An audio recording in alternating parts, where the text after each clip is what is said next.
Jadi gimana Pak? Jadi gimana Anda dong? Bagaimana ceritanya seorang anak IT Ya, tiba-tiba ngurusin bisnis digital? kecelakaan Pak. Nah ini nih kecelakaan yang cuan gini yang menarik nih. Ya. Kecelakaan maksudnya gimana Pak Oni? Ya maksudnya apa ya? Dulu di zaman gue kuliah, gue dan teman-teman tuh emang kita ada satu komunitas lah ya, satu teman-teman lain gitu, bikin IT company buat ngedevelop website dulu banyak. Jadi kalau kayak dulu gue ingat banget kayak dari mulai semester 4 sampai ujung tuh kita jarang banget main. Kita gitu ya, mainnya tuh sambil kerja gitu, ketemu orang, mau klien. Terus abis kuliah gue cabut, abis itu mungkin mulai kepikiran build bisnis apa gitu ya. Kebetulan gue juga ada beberapa bisnis di luar yang sekarang yang emang kebanyakan dulu tuh awalnya mulainya tuh gue bisnis fashion. Sempat punya brand zaman dulu. Ya karena kayaknya kuliah di Bandung ya, kalau nggak punya brand kayaknya aneh ya Pak. Iya kan, karena ya circle-nya begitu. Nah karena alhamdulillahnya waktu itu kita punya ekosistem yang udah jadi gitu, karena brand lokal banyak banget di Bandung. Mulai deh tuh kebutuhan akan ads itu kan masih awam banget tuh, mungkin 2015-an, 2016. Ya gue memberanikan diri untuk menawarkan jasa itu gitu, walaupun sebenarnya waktu itu nggak dibayar juga gitu, bukan nggak dibayar, gue bilang udah lu coba dulu aja, nanti kalau emang ada impactnya ya lu bayar gue, kalau nggak ya udahlah gitu, yang penting lu bayarin ads-nya aja, jasa gue mah santai lah gitu. Oke. Lu ingat nggak klien pertama lu siapa? Brand apa deh? Bergerak di bidang apa? Gue lupa sih Pak, pertama kali udah lupa banget. Karena lu kan ngurusin UMKM kan? Betul. UMKM banyak. Kayaknya gue lupa yang benar-benar pertama tuh siapa. Terus ya itu dari situ akhirnya ada beberapa yang emang resultnya bagus banget. Ya udah, habis itu dari mulut ke mulut jadi mulut ke kuping. Iya, mulut ke kuping, benar. Kalau mulut ke mulut bahaya. Iya. Bukan dengerin ya, bukan dengerin orang ngomong ya. Word of mouth, sorry. Jadi nggak benar. Benar. Berarti awal enggak, gue tuh penasaran yang kepikiran starts ide lu tuh siapa buat ngurusin. Nah, waktu itu gue sering banget ngobrol sama bapak yang punya kantor ini. Oke. Mereka kan salah satu yang paling pertama leading lah waktu itu buat ngimplementasi gaya marketing seperti ini gitu. Facebook Ads, Google Ads, kayaknya dulu belum ada brand lokal yang pakai gitu ya. Si Brodo udah mulai duluan. Dan gue sering ngobrol tuh sama Yuka tuh tentang nanya-nanya gitu, ini gimana sih Yuk, ini gimana gitu. Terus akhirnya ya dari situ ya YouTube ada kan Pak, jadi ya nge-YouTube, nontonin, ngeliatin banyak, bahkan di Twitter juga ada beberapa yang sharing gitu. Jadi ya source of knowledge-nya dari mana-mana aja, belajar. Karena ini nggak ada ilmu exactnya, sampai hari ini kan nggak ada ilmu exact yang beneran rule of thumb-nya tuh ada gitu. Ini kan sebenarnya semuanya learning by doing dan A/B testing semua gitu. Oke. Selalu tumbuh ya. Betul, selalu tumbuh dan selalu wild gitu. Lo punya metode apa belum tentu di gua works. Gua punya apa nanti gua sharing ke yang lain belum tentu semuanya works juga. Nah, berarti A/B testing lu apa yang lu tes? Kalau klien banyak hal. Cara struktur campaign, konten, target audience, demografi dan segala macam, banyak lah yang harus dites. Karena kan lucu ya, lu sebagai agency, gue pikir ngurusin kreatif side, ternyata enggak ya, cuma waktu itu kreatif kita tuh baru setahunan lah kita bikin. Tapi lu spesifiknya di justru ads ya? Betul, ads. Makanya waktu itu dan ngelihatnya belum ada agency performance marketing yang beneran serving UMKM waktu itu, belum banyak lah, mungkin ada tapi belum banyak. Dan ya tadi karena belum banyak, belum ada pemenangnya kan, ya makanya wah ini menarik nih kalau kita masuk ke sini. Yang sparks pertama kali siapa berarti? Lu? Iya. Mungkin kita juga nggak yang pertama ya.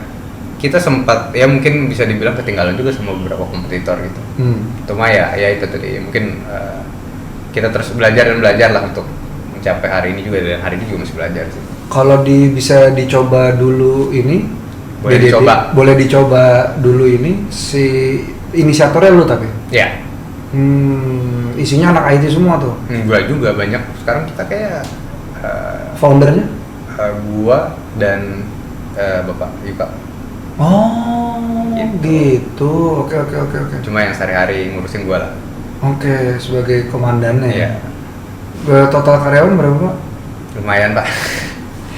135 lah, kurang lebih. Di luar Bapak tuh ya? Nah itu gue nggak tahu ya. Kayaknya di input saya kayak Pak, kalau data payroll tuh ada 135, sheetnya di bawah itu Pak. Waduh, deg-degan nggak Pak 135? Deg-degan, pasti. Tiap bulan? Yes, tiap bulan. Dan still counting, saya nambah terus gitu. Yang lu deg-deganin setiap bulan tuh apa sih Pak? Selain, 135 nyawa orang nih ada di tangan lu. Gajian Pak. Sama ya, apa ya, kalau di kita sih sebenarnya deg-degannya adalah karena tadi organisasi udah besar, client satisfaction-nya menurun. Kan biasanya kan gitu ya. Organisasi besar, yang dulunya orang puas banget, mungkin nggak terlalu keurus dan segala macam, karena klien nambah dan segala macam. Jadi yang dulunya harusnya klien lama yang bisa retain terus, jadi terlupakan atau gimana, sehingga kepuasan kliennya menurun, sehingga ya habis itu dia nggak perpanjang kontrak sama kita gitu. Yang lu bisa lakuin untuk menanggulangi itu apa? Ya controlling terhadap problem ya.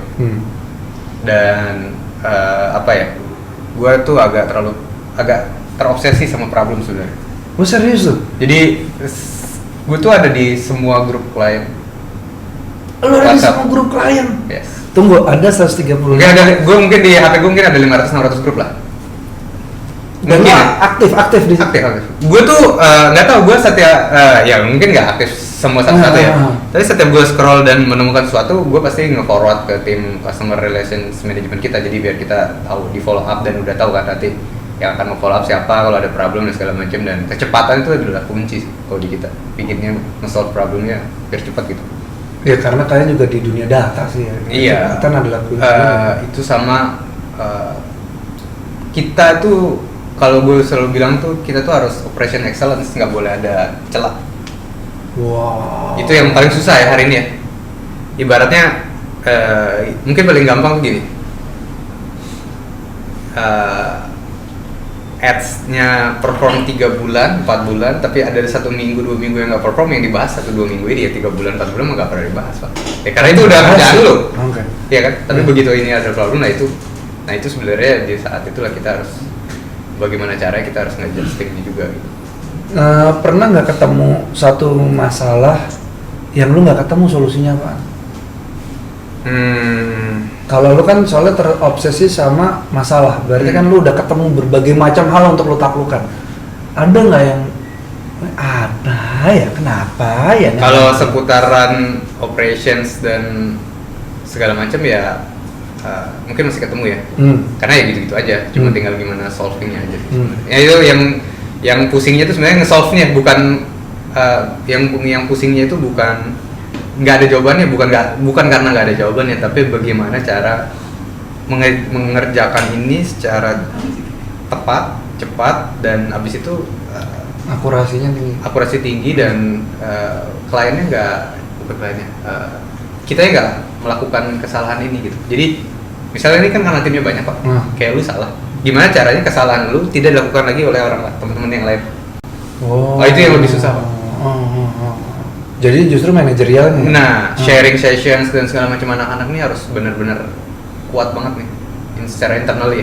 Karena kalau enggak, ini pasti kemarin udah salah yang sama, besok si B juga, si C juga gitu. Jadi karena si A udah salah, ya B sama C dan segala macamnya nggak boleh salah. Itu harusnya jadi studi kasus lah ya. Betul. Justru kita punya sih. Ya kita udah lumayan kenyang sama problem-problem yang fundamental ya. Salah taruh budget, salah setting iklan, salah landing page. Jadi yang kayak gitu kita udah punya SOP untuk nge-tracknya itu udah lumayan oke. Walaupun gue nggak bisa bilang udah oke banget ya. Kita still ini lah. Apa sih yang lu tawarin berbeda sama pesaing-pesaing lu? Nah, ini selalu suka ditanya nih, apa yang lu tawarin ya? Karena kan ini kan bisa dibilang hampir sama semua. Betul. Ini yang gue selalu ngejawab, yang selalu gue nggak bisa jawab juga, karena ketika ditanya tuh ada yang nawarin gue 3 juta, kenapa lu jadi lebih mahal 2 kali lipat, 3 kali lipat gitu, atau lebih gitu bahkan. Apa sih yang ngebedain lo sama dia? Yang gue harus jawab, gue nggak tahu bedanya, gue nggak tahu dia nawarin apa ke lo.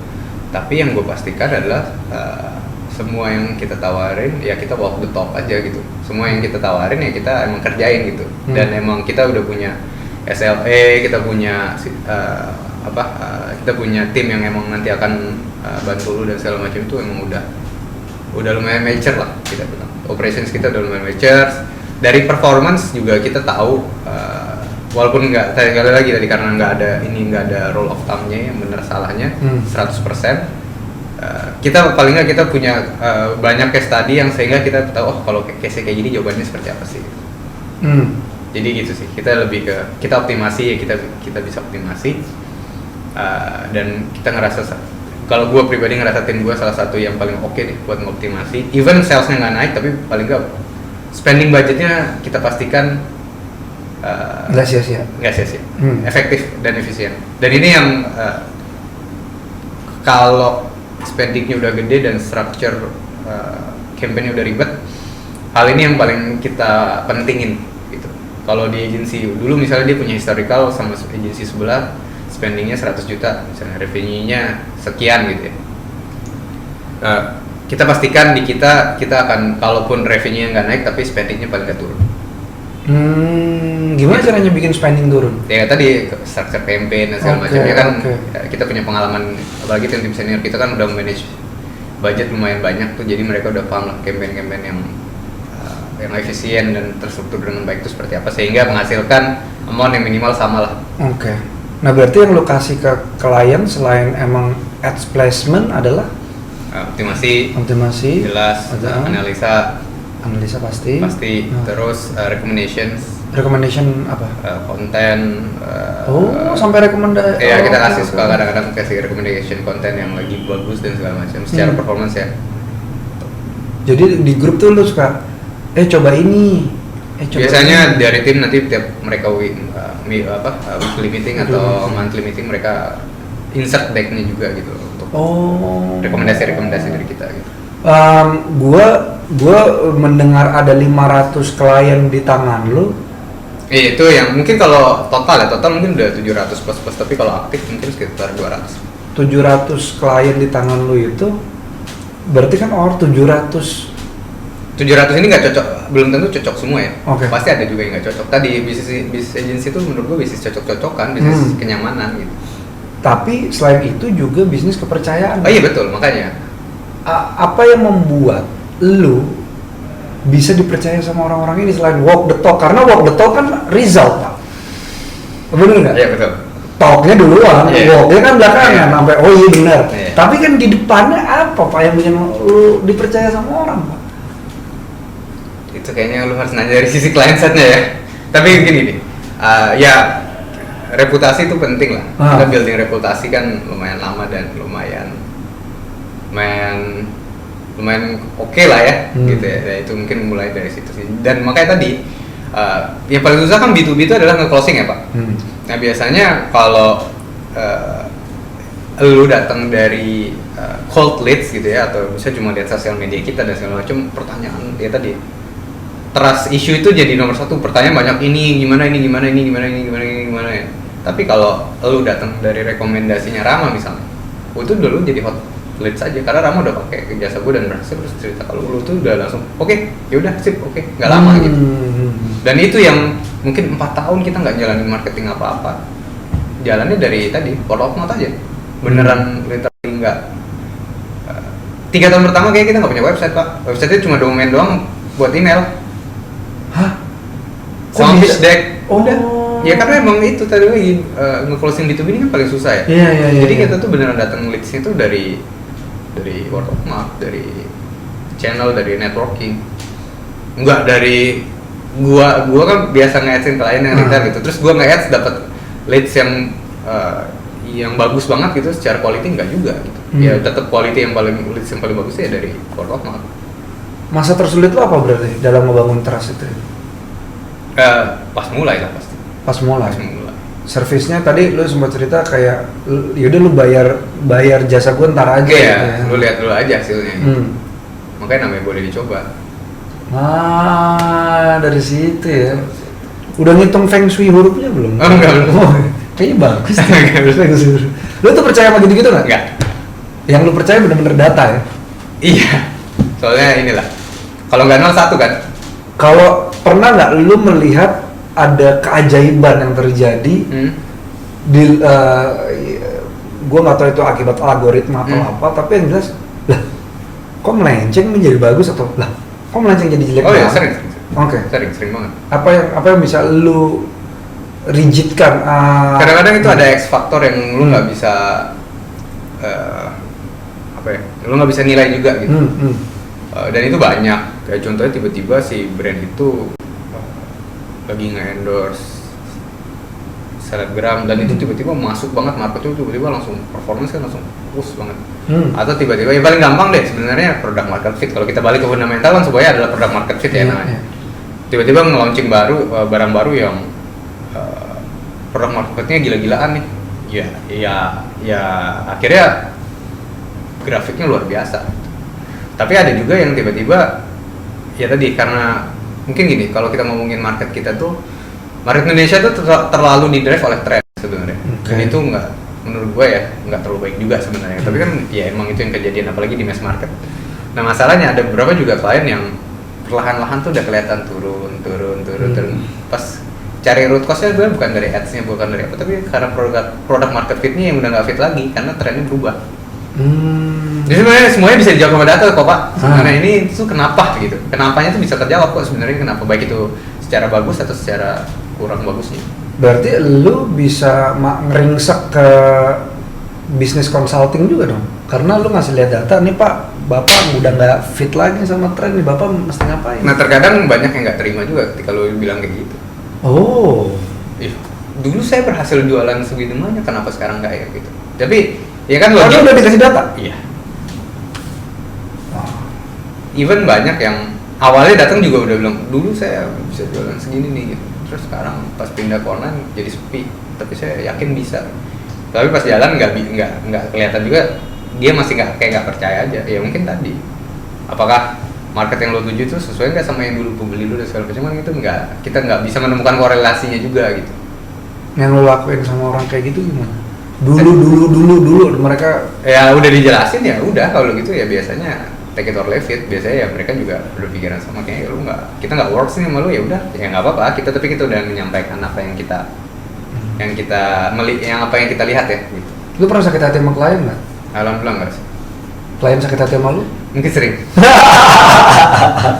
Nggak tahu ya, malam ya gitu. Nah, tapi kan ada tuh geter-geternya kan ada tuh kalau orang. Sebenarnya gue nggak enaknya kalau gue mungkin nggak sakit hati sih, lebih keselnya adalah kalau kadang-kadang keselnya tuh kalau bahasanya mulai nggak enak. Bahasa yang enak gimana? Maksudnya bahasanya udah nggak sopan aja, terutama ke tim. Tapi kan sorry ya, bukannya mereka kan tapi orang yang memiliki ini di kepala gue mungkin naif. Orang yang punya usaha berarti kan punya pendidikan. Tapi belum tentu kan gaya bahasanya. Kalau misalnya lagi kesal gitu kan dia mungkin nggak bisa ngejaga gaya bahasa gitu. Cuma itu kita nontolerir lah gaya bahasa yang sebenarnya kalau lo keras juga kita nggak ada masalah. Ya kita berdebat biasa gitu. Tapi kalau lo udah mulai meredahkan gitu ya, bahasanya nggak enak. Dan kita nge-terminate orang banyak, klien banyak kayak gitu. Lu terminate? Kita dari sisi kita yang nge-terminate. Karena menurut kita nih daripada ngurusin satu klien yang kita bilang toksik gitu ya dan dari bahasanya nggak enak, mending gua ngabisin spending waktu yang daripada ngurusin ini, mending kita ngurusin yang lain. Mungkin bisa ngurusin 5, 6, bahkan 10 mungkin.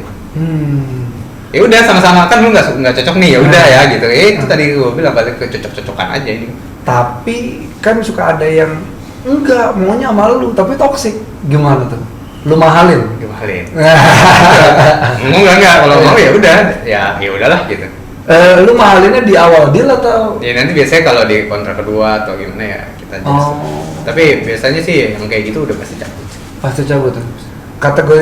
Tiga kategori toksik selain ngomongnya nggak enak, merendahkan. Mungkin itu sih yang paling utama ya. Sisanya sih lebih ke kayak debat kusir gitu. Padahal datanya ada tapi ya kayak tadi nggak mau percaya gitu atau nggak mau ngeliatin datanya seperti apa. Terus satu lagi kayaknya itu deh. Serius gue nggak jarang mencatat di kepala gue kalau ada hal-hal gitu. Gue lebih ke ya tadi timnya kurang apa, kita improve di mana gitu. Gimana caranya lu tidak memikirkan penilaian orang lain? Dipikirin, diliatin, tapi habis itu ya udah di exercise timnya udah habis itu. Berarti lu berarti journaling gitu orangnya? Kita ada exit survey biasanya, ya kita tahu. Jadi nggak lu pikirin ya, lu lihat datanya aja. Iya, lihat datanya. Sebenarnya kita kurang di mana sih? Gitu. Enak. Nah kalau yang bisa bikin lu sebagai owner dari boleh dicoba dong boleh dicoba digitalinnya, boleh dicoba digital ini, yang bikin lu nggak bisa tidur apa ya Pak? Kayaknya Pak aman-aman aja Pak. Kalau kerjaan nggak beres ya nggak bisa tidur Pak. Nggak beres tuh gimana? Ya maksudnya ya tadi misalnya ada trouble dan segala macam ya, kalau bisa diberesin hari itu ngapain nungguin besok sih itu yang. Walaupun di jam istirahat? Iya. Kerjaannya kalau nggak gue yang kerjain sini gue gitu sama anak. Serius tuh? Karena lu tahu A sampai Z. Iya, kalau saya ya ini kan nggak lama gitu. Kalau apalagi kayak ini bentar doang. Ya udah kalau emang lu nggak bisa nggak apa. Kalau lu lagi depan laptop, gue dengan senang hati bantu lo kok. Gitu. Lah kalau kayak gitu, mungkin nggak ini kejadian? Ntar paling bos yang tackle gitu. Enggak. Justru dia kalau gue yang ngechat malah, oh siap mas, kita kerjain sekarang gitu malah. Gimana caranya bikin tim lu percaya sama lu? Ya mutual respect aja. Ya. Kita percaya kita building, maksudnya nggak semua orang yang masuk di company akan cocok sama culture kita gitu. Tapi begitunya udah bertahan, churn rate kita sebagai agency itu nggak gede. Compare sama dari agency ya, kalau ketemu sama agency churn rate gue tuh tinggi ya Pak, kita mah nggak sampai 5% per tahun. Churn rate itu apa? Misalnya jadi ada orang yang masuk terus keluar lagi gitu, cabut gitu gara-gara ya tadi nggak perform atau nggak cocok sama company atau apa, itu tuh dikit banget lah, kecil. Kultur perusahaan tuh apa sih Pak? Apa ya? Yang paling penting ya selalu gue tekankan adalah kerja jangan banyak drama. Sama kalau ada kerjaan diberesin bukan diomongin. Kerjaan nggak akan beres kalau cuma diomongin, dikerjain gitu. Udah itu aja. Simple sebenarnya. Gue bukan yang tipe yang mau ngomong di depan town hall gitu, gue nggak yang kayak gitu. Tapi anak-anak gue tahu kalau gue kerja pasti ditagihin sampai beres gitu. Jadi udah mereka sebelum gue tagihin pasti udah beresin duluan gitu. Oke. Pernah nggak ada yang lu ikut ke dalam pusaran drama walaupun lu orangnya nggak mau drama kan? Ikut dalam pusaran drama kan pasti ada tuh kayak ya Allah. Iya paling gue ikut jadi gue beresin tapi tetap lo yang beresin. Iya, misalnya ya ini drama nih udah ini beresin. Sekarang ngeberesinnya ke siapa dulu kan? Apakah ini drama sama klien atau drama internal? Kayak kalau drama internal sama HR misalnya atau sama headnya. Kalau drama klien ya nanti kan ada kliennya, ada siapa yang beresin lah. Gitu. Berarti lu nggak ada pusing yang gimana banget dong Pak? Maksudnya pusingnya masih pusing sehat lah ya? Ya mungkin 2 tahun pertama pandemi kayak Pak, itu udah lumayan banget sih ngurangin jam tidur ya. Ya karena growingnya lagi luar biasa, orangnya kurang terus ya, ngerjain manajerial, ngerjain pitch, masih ketemu orang, masih pitching gitu ya, masih ngerjain ads juga gitu-gitu, jadi lumayan. Ya karena kan di masa pandemi itu justru bisnis lu salah satu yang paling ya kita inilah growing di pandemi. Paling thriving di situ ya. Problem yang ditemuin sama BDD itu apa aja sih Pak selain orang? Selain ya, orang kan berarti orang dan klien gitu. Apakah algoritma yang berubah-berubah itu juga? Kalau itu sih kita nggak bisa kontrol, benar nggak bisa kontrol. Jadi kita mengamati lah kalau itu. Jadi kalau ada yang berubah dan segala macam kita bisa info ke klien. Gimana caranya? Ya misalnya kayak gini. Ketika TikTok rising, kita udah lama ngomong ke klien kayak ini TikTok akan menjadi something new gitu, tapi kan nggak banyak juga yang mau mendengarkan gitu.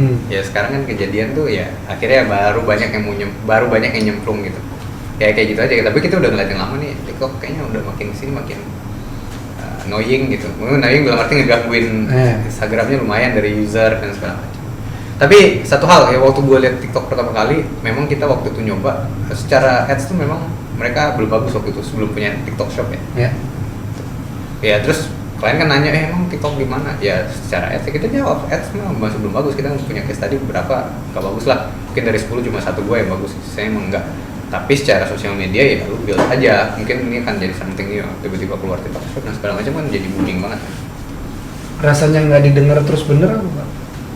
Udahlah, yang penting gue udah ngasih tahu lo. Gimana caranya bisa ya udahlah? Kan nggak sedikit ya. Gue juga pernah ada di fase kayak apa gue bilang kesel tuh. Padahal tuh bisa growth bareng tuh. Ya gue bilang ya kan udah gue bilang, lu sih nggak percaya gue. Udah gitu. Ya maksudnya itu kan kita di tahap. Nah itu tips yang mau buat agency, nggak boleh baper. Nggak boleh baper. Nggak boleh baper. Kalau lu baper beres company nggak lama. Karena yang lu hadapin tuh bukan tekanan, apa ya? Keadaan itu adalah keadaan internal dan eksternal gitu. Internal tim dan segala macam kan juga kerja gitu, sedangkan klien juga requesting dan segala macam kan pressure-nya ada dari klien juga. Kalau lu nya baper, bisnisnya nggak lama. Atau ya bisnisnya segitu-segitu aja nggak growth gitu sih bisnis agency-nya. Kategori baper tuh gimana? Ya maksudnya lu malah ketika ada yang kritik lu malah defense. Ketika tadi soalnya internal ada drama dan segala macam lu malah ikutan, bukan lu nengahin gitu kan. Termasuk sama klien juga. Ya cari win-winnya aja, lu maunya gimana sih gitu. Lu bisa berpikir setenang itu, setidak drama itu berarti kan dari lingkungan lu tumbuh kan? Kenapa ya? Iya mungkin ya, nggak tahu juga. Apa yang ngebuat? Ya mungkin karena gue anak IT dulu pak, kan kita agak nerd ya. Agak nerd gimana gue? Kita tuh beneran literally gue tuh nggak bersosialisasi. Ini podcast gini aja nih gue baru mau tuh pak tahun lalu kayak pak. Sebenarnya kayak gue tuh nggak yang nyaman depan kamera juga enggak. Itu parah mah tau lah. Acara-acara makanya acara kayak town hall dan segala macam tuh gue beneran irit banget ngomong gitu karena emang udahlah kerja lah. Iya gitu ya gitu. Nah gue mending kayak gitu lah, kerja aja lah gitu daripada ngomong gitu. Gue nggak nggak terlalu nyaman ya. Terus ya akhirnya mungkin mungkin gara-gara ada background di situ ya, kebiasaannya di depan komputer jadi iya bersosialisasi kurang, jadi mungkin jadi udahlah gitu kayak solusi ya, bukan solusi ya tadi kalau nggak 01 aja udah gitu, nggak ribet kan gitu, nggak ada 0, gitu kalau nggak true false gitu udah gitu kan gitu sih kalau gue. Tapi menarik sih. Nah lu tapi pernah nggak ada karyawan lu, Pak saya ingat omongan bapak terus dia tuh terngiang-ngiang dan akhirnya gua nggak tahu dia udah keluar atau dia masih di sini, tapi dia karena lu irit ngomong malah omongan lu jadi kena banget ke dia. Lu ingat nggak dia pernah ngomong gitu? Ya justru gitu, karena gua irit ngomong jadi kalau gua ngomong pada dengerin pada bener ya kayak kemarin kata si Mas Sony kayak gini gitu. Nah itu banyak sih yang kayak gitu. Apa lu ingat nggak satu quotes yang dari lu kan jarang ngomong nih, kalau lu bikin quotes kan jadinya kan ultimate ada nggak? Itu kan udah gue bilang gitu kan, gue sering banget kan udah gue bilang kemarin tuh kan udah maksudnya juga kemarin udah bilang nih, tapi kan kejadian kan akhirnya kayak gitu, biasanya kayak gitu. Justru karena yang udah lu lewatin itu ya. Iya mungkin kayak gitu. Ya learning by doing lah. Gue backgroundnya bukan anak agensi, jadi bikin agensi tuh beneran ini bisnis apaan ya. Tapi walaupun lu backgroundnya bukan maksud gue background IT atau dan lain-lain, lu punya versi ultimate BDD tuh kayak apa gitu, lu kebayang nggak? Ngeliatin versi ultimate BDD itu mesti mimpinya BDD gitu. Yeah. Kalau gue sih simpel, maksudnya ngeliatin business consulting tuh gede banget ya. BDD mungkin pengennya udah jadi best of the bestnya agency aja. Jadi kalau lo performance marketing nyatanya BDD gitu, kayak kalau di dunia tuh lu liatnya Dentsu misalnya, atau Optify, atau ya banyak lah company consulting atau agency di sana yang setahun yang jumlah employee-nya mungkin 100 kali lipat dari kita, sampai 500 kali lipat dari kita juga mungkin ada gitu. Nah mungkin mimpinya ke situ aja. Yang mimpinya ya nanti company-nya growth ya berarti orangnya nambah gitu. Makmur bersama lah. Yes. Oke. Gua tuh penasaran sama apa lagi yang penasaran? Karena banyak sebenarnya yang gue penasaran. Contohnya adalah arti happy. Kalau lu semuanya terhitung 01, happy itu menurut lu tuh apa, Pak? Happy itu nggak ada problem. Oke. Problem udah nggak ada dah. Ini kayak gini misalnya weekend nih, udah nggak ada problem, udah happy deh. Tapi udah alhamdulillah udah enak banget sih, sekarang udah jarang gitu. Anak-anak nih sama ini nih yang gue selalu bilang ke anak-anak gue, di luar sana kayaknya obrolan agency sampai dijadiin overheard gitu. Saking chaosnya gitu. Kayaknya di kita kalian weekend udah jarang banget, diganggu malam juga jarang gitu. Kecuali emang kita lagi ada ekstra yang emang harus dikerjain. Kayaknya kita udah nggak pernah gitu. Itu membuat gue happy juga gitu. Oh berarti ya mungkin ya tadi mungkin tipe agency juga beda ya. Tapi kalau gue sih happy ngeliat anak-anak gue happy juga gitu, karena mereka yang ujung tombak. Kalau mereka nya nggak happy itu gue juga agak risih soalnya, karena ya mereka yang kalau mereka keadaan mood mereka nggak happy, bahaya ke kliennya.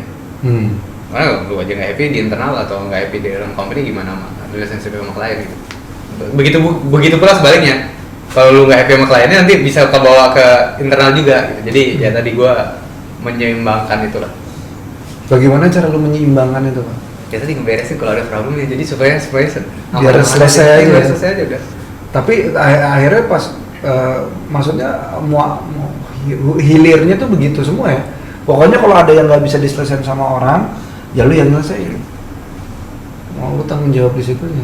Beresin aja udah gitu. Ya mungkin nggak gue juga, tapi anak-anak pokoknya yang bisa bantuin beresin dan mau nggak misalnya ada PIC-nya yang berhalangan ya, mungkin kalau misalnya ada yang bisa bantu beresin walaupun itu nggak tanggung jawab lu ya ini udah tanggung jawab kita bersama buat ngeberesin gitu. Wah, responsibility-nya ya kayak gitu. Bisa bangun ini tanggung jawab kita bersama tuh keren banget sih betul.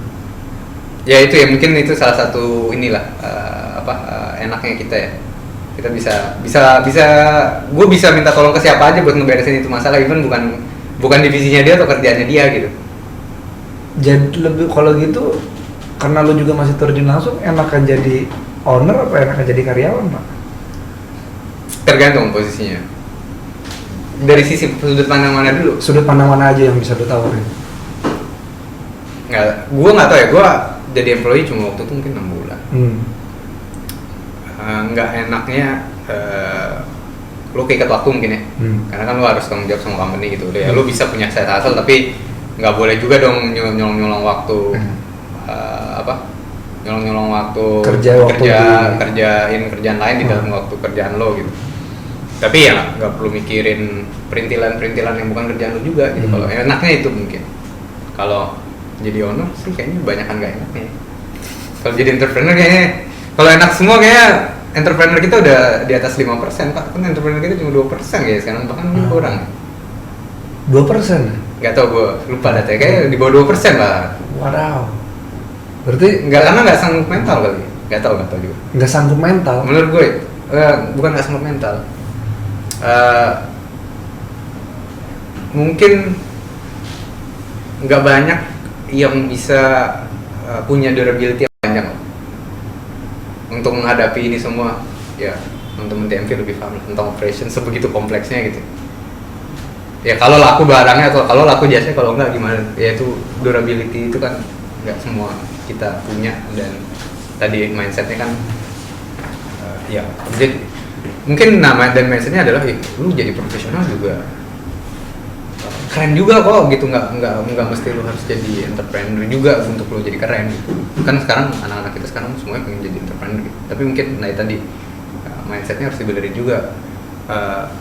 Lu bayangin jadi entrepreneur itu dari revenue yang lu dapat, lu harus spending dulu buat operasional, gaji, expense segala macam, lu cuma dapat di ujung, sisanya lu tuh, nah mindsetnya tuh harus kayak gitu, jangan mindsetnya adalah lu yang di atas dulu gitu. Lu pernah nggak gajian enggak?